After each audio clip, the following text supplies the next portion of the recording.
This KFAN podcast is sponsored by Builders and Remodelers, exclusive Twin Cities provider of Elements Windows. Get the highest quality windows at unmatchable value. Visit buildersandremodelers.com for more details. Ice Cube's Big Three is the surprise hit of the summer. This Saturday, 4 p.m. Eastern on CBS with playoff elimination on the line. The most physical, fiercest, and competitive basketball in the world. Miami's Michael Beasley and Lance Stevenson must win to make the playoffs. And breakout star Dwight Howard of the LA Riot will battle Gary Payton's Boston squad in a do-or-die match for both teams. 6 teams are alive for 4 spots and all must win. There's no crying in the Big Three. And the no-holds-barred action starts Saturday at 4 p.m. Eastern, 1 p.m. Pacific. Presented by iHeart. This message comes from Greenlight. Ready to start talking to your kids about financial literacy? Meet Greenlight, the debit card and money app that teaches kids and teens how to earn, save, spend wisely, and invest with your guardrails in place. With Greenlight, you can send money to kids quickly, set up chores, automate allowance, and keep an eye on what your kids are spending with real-time notifications. Join millions of parents and kids building healthy financial habits together on Greenlight. Get started risk-free at greenlight.com/iHeart. Yeah, day 2 of the Tennafitzgerald, the common man, out all week. I am Brandon Molesky, Tenna B, typically the interim producer. Today, I am the fill-in host. The producer with me is Brett Blakemore, who will be with me all week except for Friday. Hello, Brett. How are you doing? Hi, Tenna. I'm doing well. Great. You sick of the show yet? What's that? I mean, second day. Are you sick of this yet? Or? Oh, no. Okay. Of course not. Just want to make sure. No. All right. You don't have to lie to me. You can be honest with me. No, it's fine. We have a lot of lifeboats today. I see that. Yeah, 12:30. Chad Graff used to be one of us. Used to cover the Minnesota Wild for the Pioneer Press, and then he covered the Vikings for the Athletic. He is now covering the New England Patriots for the Athletic. Obviously, they're coming into town tomorrow and Thursday for joint practices, which we'll be broadcasting live from TCO and Egan. So we'll be there. But Chad's going to join us at 12:30 today to preview the New England Patriots. John Bonus in from 1:15 to 2 o'clock to talk about, I know you're going to be shocked, the Twins lost to the Yankees last night. I know that's a bit surprising. Oh my gosh. He'll be in to talk about the Twins, 1:15 to 2, and then Mark Rosen back. Obviously, he joins us Tuesday, Wednesdays, Thursdays. He'll be here at 2 o'clock. But, Brett, I thought we'd start with, what the listeners need to know. What's going on today? What's kind of trending today? And I think the first topic will be one near and dear to your heart. Packers quarterback Jordan Love is undergoing a procedure to repair a ligament in his left thumb. Good news is that's not his throwing hand. Yes. It doesn't sound like it's going to take long to recover either. This was announced by your GM for the Packers, Brian Gutekunst. He had a press conference today saying that Love will have surgery this week, should be able to return to practice next week, and will be available for week 1. He suffered the injury to his non-throwing hand during the preseason matchup with the Jets. Did you watch the Packers-Jets preseason? I watched every snap of Love and some of the other ones, and then it got so bad that I checked out.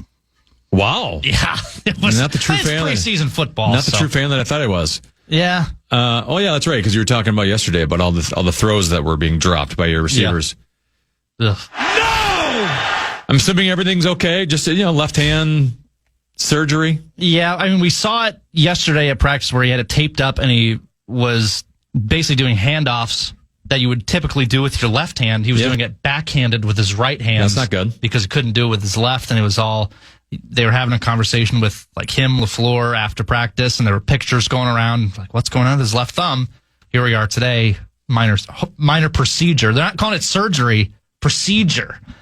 I don't know what the difference is, but it's that will be something in... How did he hurt his left thumb in the game, though? I understand your throwing hand when you're following through and they're about to sack you and you hit it on the guy. It seems like Matthew Stafford hits his hand against a defender's helmet every single season. How do you hurt your left thumb? So the last snap of the first preseason game that Love took, he kind of got collapsed in on. It was kind of a coverage sack. It was one of those where they kind of all converged and they all went down together, and somewhere in that pile hit his left thumb. So, yeah, not good. Well, not bad, though. It's not. Could be worse. I was ready He's not going to miss a game. It's not his throwing. He's still going to be able to practice throwing over the next couple weeks. In last season, maybe some of those timing routes to the wide receivers might get thrown off a little bit, though. Well, they can't catch the ball, then what does it matter? But last year, when I literally saw Jordan Love's knee pop in Brazil, and I was ready to say, Yeah. Season over. Let's move on to 25. I'm not quite at that point yet. Okay. Here's what else you need to know what's going on today. Are you familiar with Isabella McCauley? One of your favorites. Yes. Yeah. My favorite athlete in town, mostly because she's the only athlete in town that will give me Christmas gifts, which just consists of golf balls and a waggle hat. So she's my favorite athlete in town.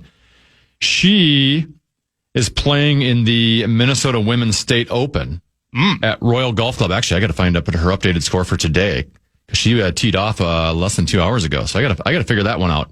State Women's Open, you say? Minnesota Women's State Open. So yesterday, it's a two-day event. Yesterday, she birdied the final 2 holes at Royal Golf Club. She shot a 4-under 68. She's in the lead. She has a 3-stroke advantage, at least after day 1. I'll find her day 2 score here in a second. So she led by 3 heading into today's final round. You know who she's leading? Her sister, Reese McCauley. So today's final round will mark the first time the McCauley sisters will play in the final group of a state championship since the final round of the 2020 Minnesota State Junior Girls Championship. So she has a 3-stroke lead over her sister. They're in the final group together today, battling it out for a state championship. Now, from reading the stories at mngolf.org, and by the way, I'm looking at the updated score now, Isabella 1 under through 6 today, so she's now at 5 under. Reese, her sister, 1 over through 6 today. She's now even. So Bella has a 5-stroke lead over Reese. Then you have a bunch back at 1 over. Grimes, Petzold, and Helmanen. I know Helmanen started in that group, I believe, with the 2 McCauley sisters. I am curious. You're an only child, aren't you? No, I've got an older sister. Okay, but because it's a sister instead of a brother, you probably didn't have like that sibling rivalry thing going on. Not in this sense, no. We did different things. Different things. Yeah. Okay. The 2 gals, at least judging from their comments, make it seem like we're not as competitive as we once were in high school. We cheer for. I mean, they're on the same. We love each other. Well, I mean, they both play for the Gophers. Like Reese went there because Isabella did, right? Like they've golfed with each other probably thousands of times. Thousands? So the comments were, yeah, we're going to root for each other. I'm like, really, Reese? You're going to root for Bella? Don't you want to get ahead of her? Your older sister, take her down. But maybe we'll see if they're around for the State Fair again this year. We had them out last year at the State Fair on Wisconsin. We'll see if they're available for that to talk about going head to head. And we'll keep you updated of their scores. Please. As Bella has a 5-stroke lead with 12 holes to go at the Royal Club. What else you need to know? Are you a Swiftie? I'm not, but I know where you're going. Big Swiftie news today. Yeah. Taylor Swift is appearing on the New Heights podcast. Of course, that's the podcast of her boyfriend, Travis Kelce, and his brother, Jason Kelce, to announce her 12th studio album titled The Life of a Showgirl.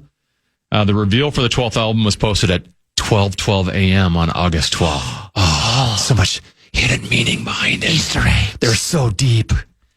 The full episode of New Heights premieres tomorrow. So I have never listened to a New Heights podcast with the Kelce brothers. I like them both. I've seen clips. Yeah. I mean, you see clips online of them, but I've never actually gone onto the iHeartRadio app, downloaded the podcast, and listened from front to back. I just don't really have a desire to listen to it.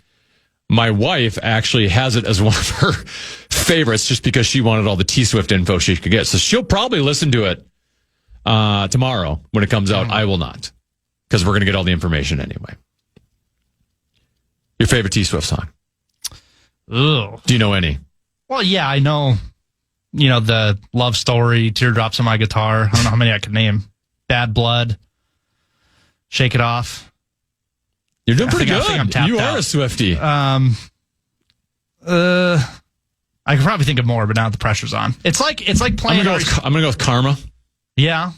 And We Are Never Ever Ever Getting Back Together. Yeah. There's the one that's catchy. What's I'm the Problem, It's Me? What's that called? Yeah, Anti-Hero. Yeah, that's top 5 for her. Yeah, that's a good song. I'm not a Swiftie though. That doesn't surprise me. Yeah. A final thing you need to know today. We already knew the Timberwolves were going to play on Christmas Day. Now we know, and we already knew they were going to play at Denver against the Denver Nuggets and Jokic. Now we know it'll be the final game of that day. They're going to be playing at 9:30 p.m. on Christmas night.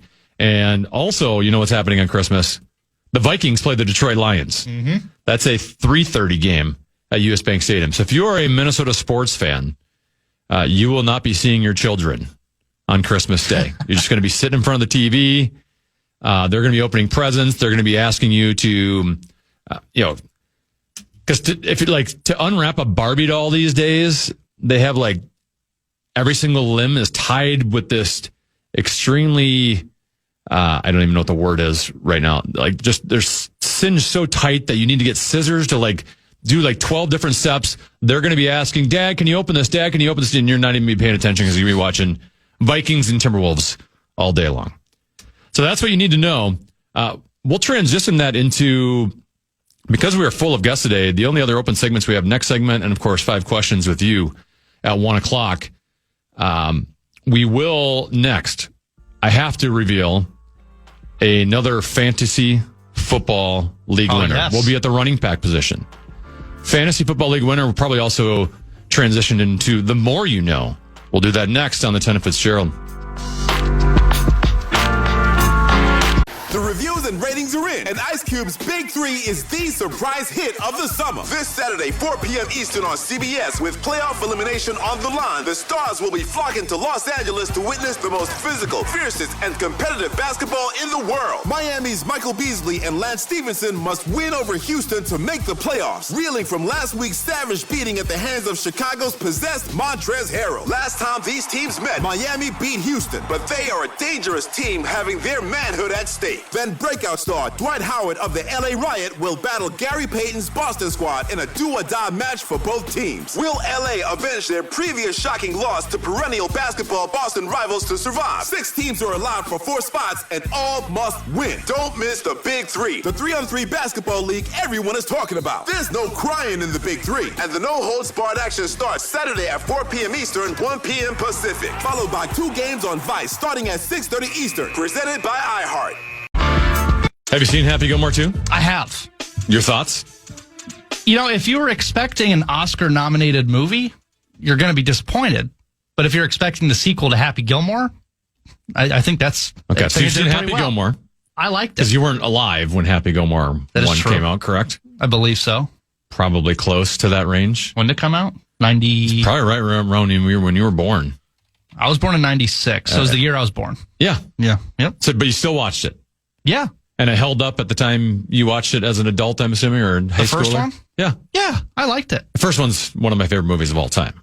Yeah, it's good. So I like hockey and golf, so yeah. I would say if you like Happy Gilmore, the original, I'd like to think you'll like the second one. And I think you make a good point of it's not going to win any hardware at the next award show. But clearly there's billions of cameos, including Taylor Swift's boyfriend. Yeah. And all of the golfers. Scotty Scheffler was good.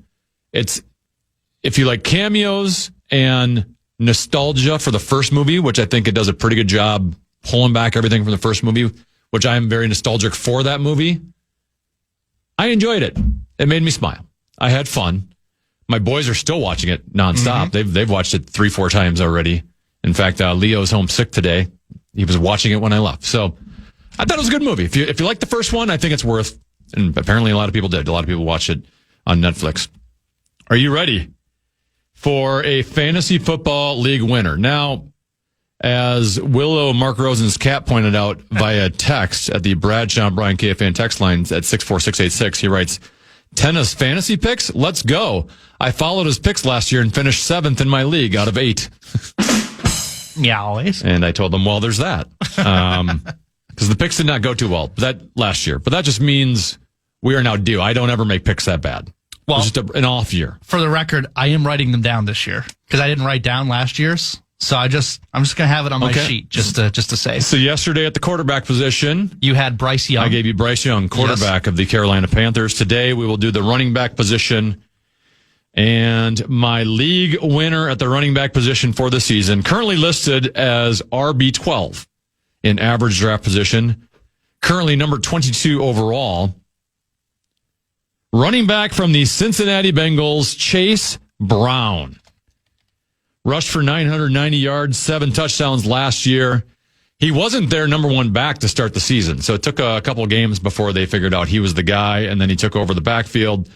And as the season went along, he got more and more touches, played better. And now this year, he will enter as the bell cow in an elite offense. I always think that's important for running backs. You can be as good as you want as a running back, but if your team can't, if you don't have a quarterback that could actually like move the chains on 3rd and 6 occasionally and get you into the red zone with chances to score, there's only so much. You can only score from 40, 50 yards out so often. So I think it's important for a running back to be in an elite offense because that gives you way more opportunities to score touchdowns. They also, once they get into the red zone, Joe Burrow is not one of those quarterbacks that is going to vulture your touchdowns.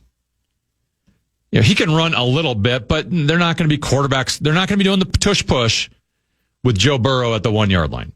Not like Josh Allen or Jalen Hurts. I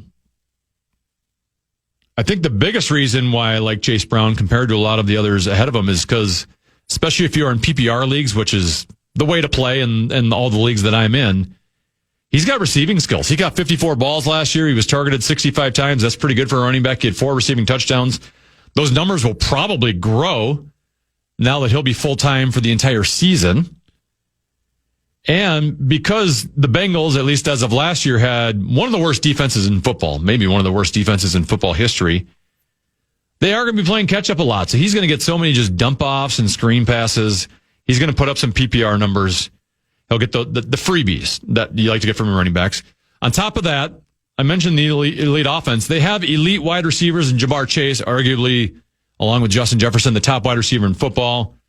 T. Higgins is about as good of a number 2 wide receiver as you're going to get in all of the National Football League. So, out of all the running backs out there, teams can't just go, hey, we're going to load up the box and stop Chase Brown. They got to worry about Ja'Marr Chase, number 1, T. Higgins, number 2. So Chase Brown's going to have as much freedom, as much space in the running game, but he's also going to be a third option in the passing game with a ton of space to work with. On top of that, he has little competition. It's going to be his job. All they have there is Samaje Perine, and they drafted Taj Brooks in the 6th round this year. So in summary. Who? Well, I should also mention, he doesn't have a whole lot of tread on the tires. He's going into his 3rd year. Last year was really kind of his first year of being a full-time back, getting the ball in the National Football League. So he's entering his 3rd season with little tread on the tires. He's entering his prime at the age of 25. He's in an elite offense with a non-running quarterback. He can catch a ton of passes, has little competition, and right now you can get him late 2nd, early 3rd round of your fantasy drafts. Chase Brown is your fantasy football league winner at the running back position. I like this one a lot more than yesterday. Because I think yesterday you were trying to be cute.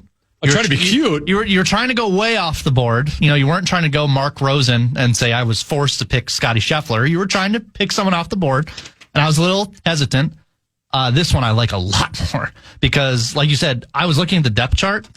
I mean, I'm glad you pronounced the 2nd string running back. Samaje Perine? Yeah, no chance. And Samaje Perine, let's face it, is just a pass-catching running back. He's not like a replacement that's going to take Chase Brown off the field on 1st and 2nd downs. That will not happen. He'll get some 3rd down looks occasionally, but your goal line, short yardage, 1st, 2nd down, he ain't going to be on the field. Well, and also... And his competition for that is a 6th round pick in Taj Brooks. Yeah. Who's a rookie. This offense put up, despite being so bad last year, put up huge numbers. I mean, Joe Burrow, great, yeah, it was really good. Burrow should have been, a lot of people probably could have said he could have been an MVP candidate, even though they didn't make the playoffs because he was so good statistically. And yeah, ideally you would want them maybe to hold the lead more, so they're running more with Chase Brown and not having to throw it downfield all the time, playing catch up.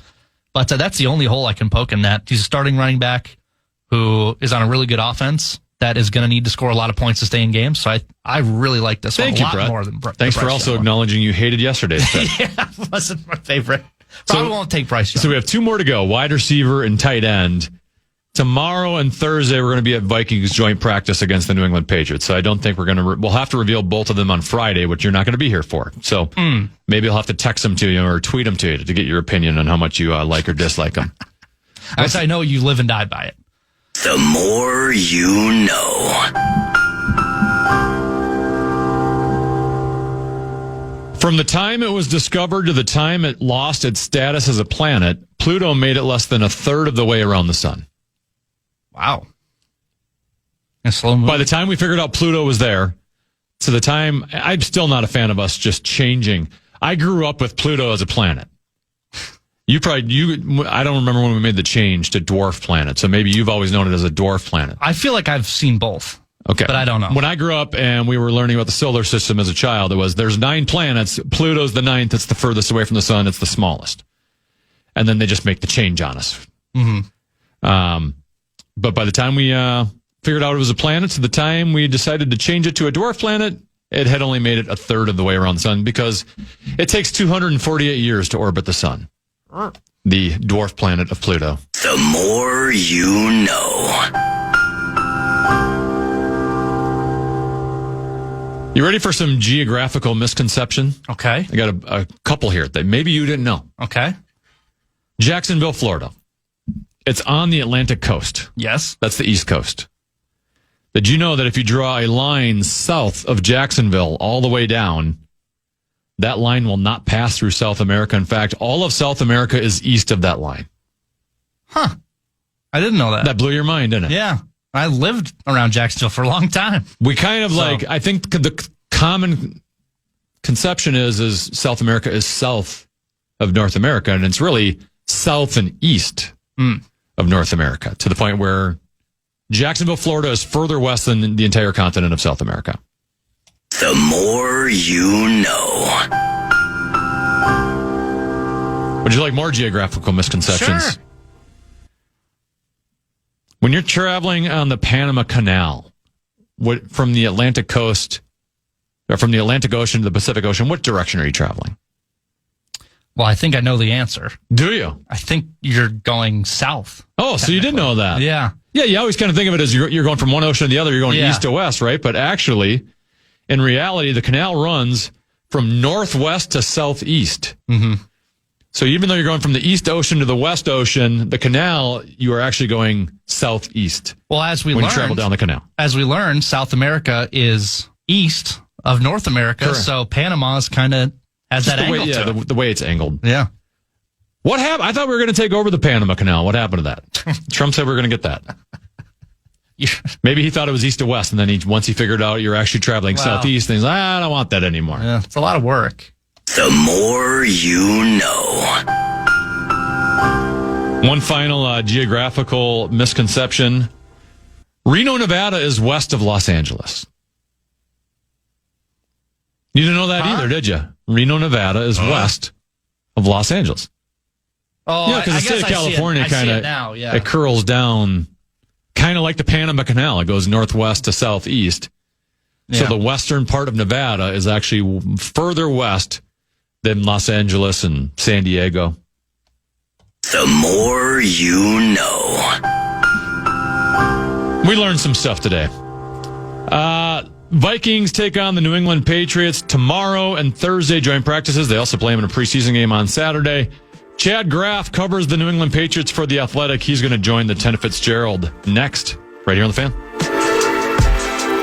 The reviews and ratings are in, and Ice Cube's Big 3 is the surprise hit of the summer. This Saturday, 4 p.m. Eastern on CBS, with playoff elimination on the line, the stars will be flocking to Los Angeles to witness the most physical, fiercest, and competitive basketball in the world. Miami's Michael Beasley and Lance Stevenson must win over Houston to make the playoffs, reeling from last week's savage beating at the hands of Chicago's possessed Montrezl Harrell. Last time these teams met, Miami beat Houston, but they are a dangerous team having their manhood at stake. Then breakout star Dwight Howard of the LA Riot will battle Gary Payton's Boston squad in a do-or-die match for both teams. Will LA avenge their previous shocking loss to perennial basketball Boston rivals to survive? 6 teams are allowed for 4 spots and all must win. Don't miss the Big 3, the 3-on-3 basketball league everyone is talking about. There's no crying in the Big 3, and the no-holds-barred action starts Saturday at 4 p.m. Eastern, 1 p.m. Pacific, followed by 2 games on Vice starting at 6:30 Eastern, presented by iHeart.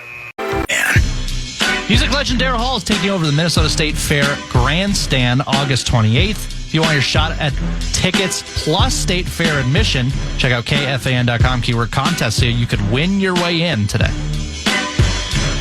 Vikings host the New England Patriots tomorrow and Thursday at TCO Stadium in Eagan for joint practices. I'll be broadcasting live there tomorrow. Ron Johnson, both days, will join me in the noon hour, and Rosen will join 1:15 to 3 o'clock. And we're now going to do a little Patriots practice preview with Chad Graff, who's a senior writer for The Athletic, covers the Patriots. Used to work here in Minnesota. Used to cover the Minnesota Wild for the Pioneer Press and the Minnesota Vikings for The Athletic. And Chad, great to talk to you. It's been a while. How often do you make it back to the great state of Minnesota? And are you looking forward to coming back?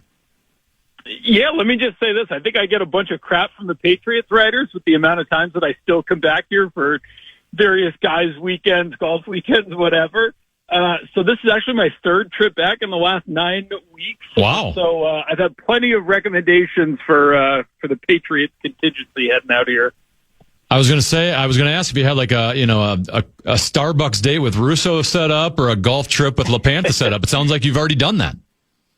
Honestly, I've got both already. I think Russo's podcast is tomorrow, some golf with LaPanta on Thursday. So, I'm gonna make sure that it's not just a work trip, even though, of course, this is so big that we got a Patriots preview for this couple of days of practices. So remind me, how long have you been covering the Patriots?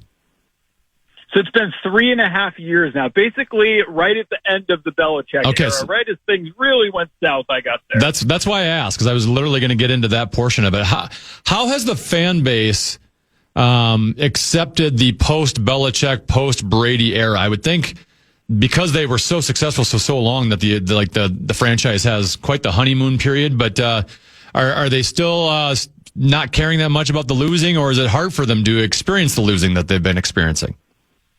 Despite how every other fan base might give eye rolls and whatnot, they're just so unaccustomed to losing that, I had to show a bunch of people in New England how the draft order worked last year and the various websites that you can go to see, are we going to get a top 5 pick, a top 3 pick, whatever?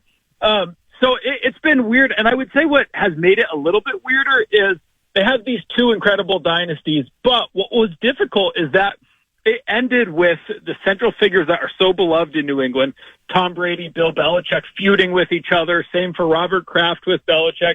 And so it just ended on a really sour note where basically everybody was sick of each other by the end of a dynasty that I think people hoped were going to end so pleasant. They just unveiled this big Tom Brady statue. Yeah. I don't know if Bill Belichick is going to get one in the next couple of years. Obviously, he'll get one at some point, but the feud between Kraft and Belichick is real. I don't know how closely people paid attention, but that's very real, and it just makes for all sorts of weird discussions of how you honor this guy. And Belichick's fascinating to me too for his coaching tree and the lack of success there. And I talked to some people to tie this into Patriots practice. What is one common theory is it doesn't have help to work for him because he's so siloed and does basically everything himself, game plans, practice schedule. He does everything. Yeah. But in the case of Kevin O'Connell and Mike Vrabel, that it might help to actually have played for him and seen all of the work that it takes while not having worked for him. Just one theory that kind of applies to both Vrabel and Kevin O'Connell. So I was going to ask you, and as you mentioned, you weren't there for their entire dynasty clearly, and you were right as it was kind of breaking up. But I'm sure you've talked to enough people, or the media members there. Where did all of this divide stem from between Kraft and Belichick and Brady? Obviously, and to your point, probably hurt Patriots fans to see Brady go out and win a Super Bowl somewhere else. Well, it's so painful. That really crushed people, I think, and kind of settled some of the Is it the coach or the quarterback? The genesis of all of it is what made Belichick the perfect coach for Brady is also what tore them apart, which is Brady was the best with the chip on his shoulder, and you're a 6th-round pick, and nobody wanted you, and nobody thought you should even be the starting quarterback at Michigan. And Belichick festered that day after day, year after year. He told him he could find a quarterback at Foxborough High School who could make the same throws, and just picked on him in front of the whole team day after day. MVPs, 3 Super Bowls, turns into 4 Super Bowls, and was unrelentless to the point where Brady eventually was like, hey, man, cut me some slack here. Like, I've been the best player in the NFL for 15 years. Can you stop riding me so much? But that was not in Belichick's nature. He was always, I will treat you no different than the 53rd guy on the roster. And that, I think, brought the best out of Brady for 20 years. But also, at the end, it was totally understandable where Brady was like, all right, dude, enough, get off me. And so was more than happy to go hang out with Bruce Arians and play golf in a much more relaxed environment in Tampa. All right, let's talk about the current state of the New England Patriots. Let's begin with the head coach. Last year it was a rookie head coach in Gerard Mayo, and he only lasted 1 season. And now you have Mike Vrabel come in, and he's got previous coaching experience in Tennessee, had some success there. What's been the difference so far between Gerard Mayo and Mike Vrabel from your experience? In short, everything. The Gerard Mayo era, maybe in a different setting, a different light, could have potentially, maybe possibly worked. For him to follow Belichick as a coach who just didn't have any connections, didn't fully know what he was doing, it was doomed to fail. And so they failed last year for a number of reasons, but at the top of them, they were just so in over their heads in every aspect of coaching. That's not the case with Mike Vrabel. He's been a head coach for a long time. He's been to an AFC championship. And I think it's going to be really interesting to see Vrabel's kind of hard-nosed mentality. We're building a tough physical team. We want to run the ball. I'm super intrigued to see that against the Vikings. Vrabel and KOC have a little bit more background than I realized with Vrabel's Titans doing joint practices with KOC and the Vikings. And then last year, the joint practices that the Vikings did with the Browns when Mike Vrabel was a consultant there. And by all accounts, all of those joint practices have been pretty hard-nosed and maybe at times a little bit over the line for the Vikings over the last couple of years. So I don't think we'll see any of that on day one. But, once you get back-to-back joint practices, I'm sure things are going to get pretty chippy down at TCO in a couple of days. I'm guessing one of the main storylines for the Patriots in camp is the fact that you have a second-year quarterback and Drake May drafted very highly in last year's draft. I think he had a promising rookie season, but clearly not a lot from a wins and losses standpoint, didn't have a lot to work with. How do you feel like the Patriots have surrounded May, and how is he looking in year 2 compared to year 1? I would put it this way. I think that there's no doubt that the Vikings have the best setup for a second-year quarterback and last year for a rookie quarterback, given Kevin O'Connell as a play caller, Justin Jefferson, Jordan Addison, the offensive line, the running game, et cetera, et cetera. All of that is the exact opposite for the Patriots. Josh McDaniels now should be a more established offensive coordinator for Drake May, but the offensive line relatively stinks. The wide receivers relatively compared to the rest of the league, even though Stephon Diggs is there, stink. So it's, a lot is on Drake's shoulders, which is not the case for J.J. McCarthy. Super excited to watch both of those quarterbacks since they've been compared to each other, given their rookie class and coming out of the draft and all of that. I do know that, it's interesting to think about, I guess, to play revisionist history. If the Vikings would have been able to trade up and land Drake May, I just think he would have been such an awesome quarterback to watch in the setup that Minnesota has and with Kevin O'Connell. He's got all the traits, and I think for those coming out to watch the joint practices, just watch him move. Watch how easily the ball comes out of his hand. What I don't know is whether that's eventually going to translate because so much of the NFL is your surrounding. And if we're being totally honest, the Patriots surrounding for Drake May is not very good. But I am intrigued to, watch both he and J.J. McCarthy and kind of see how they look next to each other. Yeah, you mentioned Drake May and the Vikings connection. There were rumors last year at the draft that the Vikings were willing to give up, a couple first-round draft picks to move up to get Drake May. Do you have any idea with your sources in New England if that was ever close? It wasn't. I know that the Vikings made a very strong, good offer because they really like Drake May. I think that's totally fair to say. And, of course, it gets back to the Josh McCown connection, which, he worked with Drake May for a long time. But Robert Kraft had just watched, Bill Belichick walk out the door. He had just seen, the team go through this weird quarterback phase of Cam Newton and Mac Jones and a guy named Bailey Zappi. And so the owner kind of put his foot down there and said, hey, guys, just so you know, we're picking a quarterback. Like, it's not often that you get the number 3 overall pick. You guys pick out whichever quarterback you want, but just so you know, we're taking a quarterback. And so when the owner does that, that kind of puts a kibosh on all of that. But the Vikings, definitely like Drake May a lot. We have some Minnesota connections that'll be in a Patriots uniform. Let's begin. And you mentioned him earlier, Stephon Diggs signed with the Patriots in free agency. A little bit of a down year last year in Houston after all the issues he had in Buffalo. How is Stephon acclimating himself to the New England Patriots?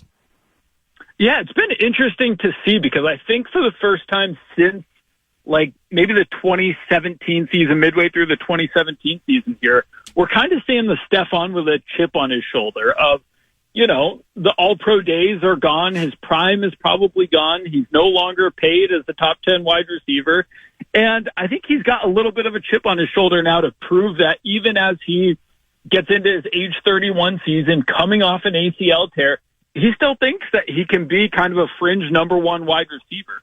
That's the bet that the Patriots are making because, frankly, it was their only available bet. You can't get wide receivers in free agency really these days. And unlike the Vikings, they just cannot seem to draft and develop their own wide receivers. So they took a shot on Stephon. It works out for Stephon because he gets to come to a team, that badly needs a wide receiver, has a promising young quarterback, and he's going to get a ton of targets here just because the rest of the wide receiver group is so bleak. So it's going to be interesting to see what happens with him. I'm kind of tempering expectations just because even though he's out there and running routes and he's still a very good route runner, this is a wide receiver in his 30s coming off an ACL tear, which, is no small thing. No. 3 other Minnesota connections. We'll get to them one by one. Garrett Bradbury, he was our starting center last season. Obviously, the Vikings went ahead and revamped that offensive line, especially on the interior, got a little bulkier in the middle. How's Garrett Bradbury looking so far? I think with Garrett Bradbury, you kind of know what you're going to get. And I mean that both in a positive and negative way. He's athletic and he can get on the move. And when you're pulling him and moving him in the run game, he can do some really intriguing things. And yet, when you put him up against a big, strong defensive tackle, he is going to have some times when he just gets bullied and thrown back a little bit. Obviously, all of that, the impetus for the Vikings making the moves that they have. And I'm super excited to kind of see what this revamped interior O-line looks like for Minnesota. I'm sure it's going to be a little bit awkward for Garrett. He said all the right things in leading up to this, and I'm excited, and I know a lot of people, and this is a relationship business, and I'm excited about that. So he said all the right things, and yet it's, got to be a little bit weird to go back to the place that just said, we're good. We want to go with somebody bigger and stronger than you. So just something to monitor there. He kind of is who he is at this point. He's gotten thrown back a little bit against some of their bigger defensive tackles, but the Patriots offensive line is not very good, and they are counting on him to be their starting center. All right, how about your backup quarterback is Josh Dobbs? 2 years ago for the Vikings, that was the year Kirk Cousins got hurt. We were down to our 3rd-string quarterback. He got hurt basically first drive of a game against Atlanta. So Josh Dobbs, who had just been traded from the Arizona Cardinals 2 days earlier, had to jump on the field without knowing the offense and led the team to victory. How is Josh Dobbs looking as the Patriots' backup? God, that was such an incredible game to watch from afar. As there's no way that this is actually going to work. I remember watching 1 or 2 successful drives and all right, that was just Kevin O'Connell magic. This is all about to wear off pretty soon. But no, sure enough, that was just an incredible game. I'm sure one that Vikings fans remember well. We had fans ready to commit long-term contract to him after that game. That's how great he played off the street. It was incredible. It's reminiscent of like Baker Mayfield going to Sean McVay on Saturdays and playing in that game. There's been ups and downs, but what's so fun to watch about him? And I don't know if he's always been this way or if he's just like, screw it, I'm the backup now, but he's pushing it and he flings it downfield, and the Patriots don't have a lot of downfield weapons or an offense built on looking deep. It's a little bit more of a boring dink and dunk offense, but he's out there pushing it and flinging it, which is a ton of fun. But that offense, God, it's just, if you remember kind of the Wes Welker, Julian Edelman, we're going to beat you over the middle, we're always going to stay on schedule. Yeah. That was super effective for them because they had the greatest quarterback of all time constantly putting the ball in the right spot. But I don't know. It feels a little bit weird to me to do that with Drake May. It's like you got this big V8 engine and you're sticking it in a Prius and just, kind of pumping the brakes on it. So I'll be interested to see if Drake May and Josh Dobbs let it loose in these joint practices. All right, last Minnesota connection. We're going deep on this one. Parker Romo, I'm under the understanding there's a kicking competition going on in New England. He actually kicked a couple games for the Vikings last year and did relatively well, if I recall. I thought I saw that there were some kicking issues recently. What's going on with your kicking competition? Mostly positive from him. In the preseason game, he drilled a 57-yarder with room to spare. Then he came back in practice and went 2 of 5 the next practice. So kind of what you would expect, I think, for a free agent kicker that's bounced around some awesome days where you think, God, this guy's never going to miss. And then out of nowhere, he goes 2 for 5 at practice. So he's still in the middle of it, could very well win that job. But, we'll see how it goes. And, I guess it wouldn't be some Vikings joint practice talk without some kicker talk too. We're talking with Chad Graff. He's the senior writer for The Athletic, covers the New England Patriots out in Boston. All right, so the joint practices begin tomorrow, and of course they're going to be at Thursday here in Eagan. What position group on the New England Patriots do you think could give the Vikings fits tomorrow and Thursday? Well, I don't know if any are going to give them fits. This is a roster that's probably like the 23rd or 24th best in the NFL. But what I'm super excited to watch are the Patriots wide receivers against the Vikings corners, because from afar, I don't look at the Vikings cornerback situation with a whole lot of faith, trust, etc. But I keep hearing from people who have been at Vikings practice every day that, hey, these corners are doing more than you might think. And maybe this is more Flores magic, or maybe these guys are just pretty good. I think we're going to see a little bit of Stephon Diggs out there, which will be fun for him, and see how he matches up.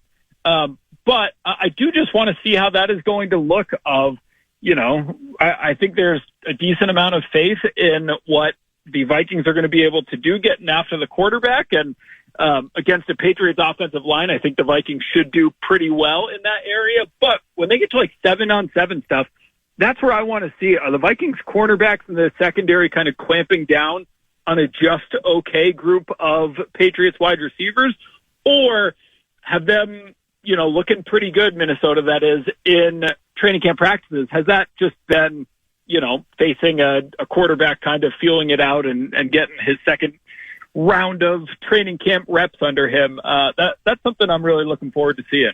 Yeah, our defense has been taking it to the offense pretty good, I think, through training camp. And you mentioned the corners. I think a lot of it for the Vikings, just that the pass rush now. They've had some good edge rushers as of last year with Grenard and Van Ginkel, but adding the two guys in the middle in Jonathan Williams and Javon Hargrave apparently has done wonders for that pass rush. So we'll see if Drake May and Garrett Bradbury in that offensive line can hold up against them. I was going to ask you what's kind of the biggest weakness on the Patriots. It seems like maybe you've got some options to answer that. Yeah, they don't have much in the way of a pass rush, and also they don't have much in the way of an offensive line. So the biggest weakness is probably the edge rushers. Like, their interior of the defensive line is pretty good. They signed Milton Williams, who you might remember from a great Super Bowl with the Eagles. They've got Christian Barmore, who is a guy that, if you think back, the Vikings were interested in the second round. I think that was toward the end of Zimmer's tenure. So their interior is not bad. They just don't have much in the way of edge rushers, the Patriots, that is. So, we'll see if Christian Darrisaw is out there, but either way, I'm sure the Vikings offensive tackles will hold up, but just big picture, I think the Patriots training camp has gone pretty similar to what I've heard about the Vikings, of the defense just pretty consistently being better than the offense day in and day out. And that's what these joint practices are awesome for. Like, hey, is that because the defense is really, really good that you're going up against? Or is it because your offense is kind of struggling a little bit? And I think one of these teams is going to get a positive answer, and the other is going to have 2 or 3 weeks left to tweak things before the season begins. How about health-wise? I think I saw from you on X that Christian Gonzalez, one of their stud corners, that he will not be available. Are there any other big names that aren't going to be participating for New England? Not really. Their second-round pick, Jalen Polk, who's a wide receiver, is not going to participate either, but he, frankly, at this point is looking like the latest in a long list of Patriots bust at wide receiver, so not a big name there. Really, it's Christian Gonzalez. For those who aren't aware, he was a first-round pick a couple of years ago, and he really has become a stud, true, top 10 cornerback. And so I was so excited to watch him against Justin Jefferson, because I think that would have been a fun matchup. Obviously Justin Jefferson is the best wide receiver in the NFL, and you're going to take his chances against anybody. But if there's a cornerback who could have, made his life difficult in one-on-ones or 7-on-7s, it would have been Christian Gonzalez. And so, unfortunately, it looks like we're not going to get to see that matchup play out. All right, if I have you on, I have to get some fantasy football intel from you. How about the running back situation? You drafted Travion Henderson out of Ohio State. I saw in the first preseason game he returned a kick for a touchdown, looked electric. I think Ramondre Stevenson was just kind of meh last year. How do you look at the roles between Henderson and Stevenson this season? Will it be kind of a 50-50? Will Henderson take over the backfield? How do you evaluate that? 3 weeks ago, Ramondre Stevenson was the no-doubt starter and the guy that you should have drafted. That has flipped. Travion Henderson is going to be a stud. The guy flies. He's tough. Tons of speed, but also, as we saw in the last preseason game, willing to lower his shoulder. He had a kickoff return for 100 yards on the opening play where he just showed off that speed. So, especially if you're in a dynasty league, he's going to be a really attractive play. If you're going to joint practices, watch number 32 for the Patriots. Tons of fun. He was one of those 2 Ohio State running backs on the national championship team a year ago. I think he's probably going to get more of the carries this year, but with Josh McDaniels back as their offensive coordinator now for a third stint with the Patriots, I do see that there could be a scenario where they're kind of mixing it up a little bit. You could go back to the early fantasy football days of the Patriots being maddening at running back, where you finally think that you've got the right running back and then they switch it up and go to somebody else for the next game. So if you got to pick one, pick Travion Henderson, but Ramondre Stevenson is going to be there. Antonio Gibson is going to be there. And I think they're going to mix up, especially red zone touches, which could make things frustrating for fantasy owners. Okay, I'm moving on from fantasy football to just sports gambling in general. I need some sports gambling insight. When the over-unders came out for all the teams and their win totals, I saw the Vikings 8.5. I'm like, man, that might be a little low. And then I saw the Patriots at 8.5. I'm like, wow, that might be a little high. I'm guessing the Patriots' schedule is much easier than the Vikings, but were you surprised at all by the 8.5 number? And would you take the over or the under? I would take the under. I was surprised by it because, again, I think they have the 23rd or 24th best roster.